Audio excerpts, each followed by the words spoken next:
হ্যাঁ হ্যাঁ হ্যাঁ, আপনার কি নাম?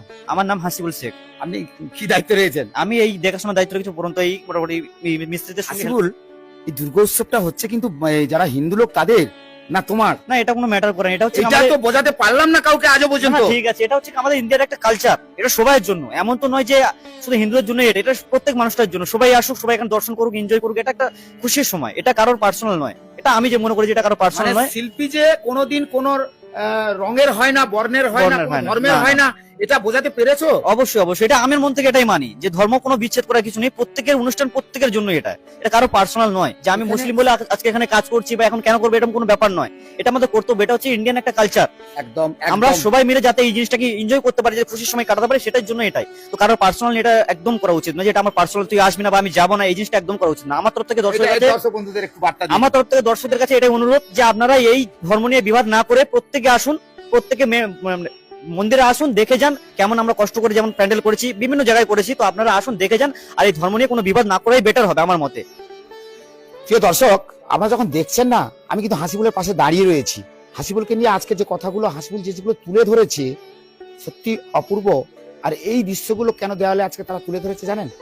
এগুলো হচ্ছে শিক্ষণীয়, অর্থাৎ আপনাকে কিছু শিক্ষা দেবে, আপনি শিখতে পারবেন। কারণ আগামী দিনে আপনারা যেমন একে অপরকে ঠকান, বন্ধু চেনা খুবই কষ্ট, তা সেগুলোকে তারাই তুলে ধরেছে। এই তুলে ধরার একটাই কারণ, কারণ আগামী দিনে আপনাদের মধ্যে সচেতনতার বার্তা, তো আপনারা কতটা সচেতন হবেন আর সেটা কিন্তু তুলে ধরেছে তারা। তবে এতক্ষণ আমরা ছিলাম, এবার একটু মূর্তি দর্শন করাবো, মায়ের মূর্তি দর্শন করাবো। কারণ এই যে মূর্তি হয়েছে, আচ্ছা হাসিবুল, এই মূর্তিটা কার আদলে হয়েছে তুমি বলতে পারবে?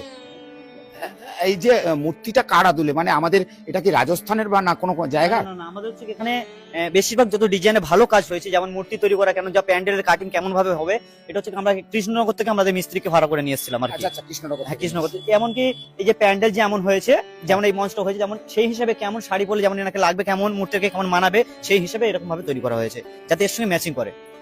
তো সুন্দর হয়েছে, তো দেখতে পাচ্ছি খুব সুন্দর হয়েছে, একদম মাটিরই তো সব। হ্যাঁ হ্যাঁ হ্যাঁ, কৃষ্ণনগর তো মাটির, যেমন মাটির মূর্তিতেও কৃষ্ণনগর বিখ্যাত, কৃষ্ণনগর তো সব দিক দিয়েই বিখ্যাত। হ্যাঁ হ্যাঁ। তো যাই হোক, আজকের আমি দেবী দুর্গার দর্শন আপনাদের প্রথমে করিয়ে দিই, কেন আর 4টে দিন বাকি রয়েছে, আপনারা আনন্দে মাতবেন, এটা সবই আমরা বুঝলাম। আপনারাও চলে আসবেন। আর এই বর্ণালী সঙ্গের আসতে আপনাদের কোনো কষ্ট হবে না, কারণ বর্ণালীর সঙ্গে আসতে গেলে একদম কাকদ্বীপে আপনি চলে এলেন, কাকদ্বীপে এসে একেবারে কাকদ্বীপ বাস স্ট্যান্ডে নেমে যদি আপনি সোজা একটা রাস্তা ধরে চলে আসেন, তারপরে দেখুন একটা কাঠের পোল পড়বে, বা আপনি একটু ঘুরেও আসতে পারেন। ঘুরে চলে প্রথমেই দেখবেন বর্ণালী সঙ্গের মণ্ডপটা তৈরি হয়েছে। আর বর্ণালী সঙ্গের মণ্ডপটা এবছরের যেভাবে থিম, এই যে হাসিবুল তৈরি করে আমাদের যেভাবে বললো, আর আমি যা দেখালাম আপনাদেরকে, দর্শক আপনারাও তো দেখছেন, আমি বুঝতে পারছি আপনি অনেকে দেখছেন। তবে এই